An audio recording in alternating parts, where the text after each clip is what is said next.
So let's just get to it. So Rockingham County, last week, the average sale price was 516,000. There were 53 closings.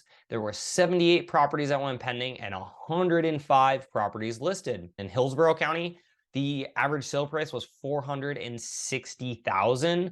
56 properties closed, 60 went pending, and 129 listed.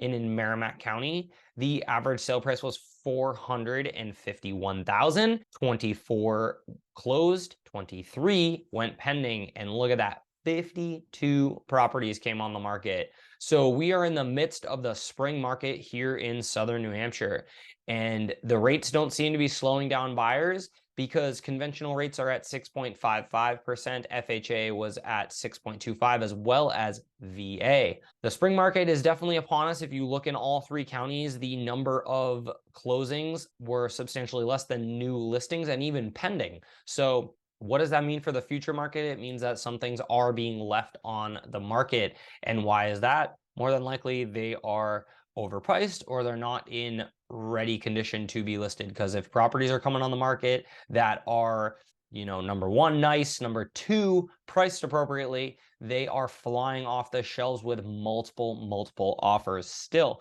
So if anybody has any questions, don't hesitate to reach out.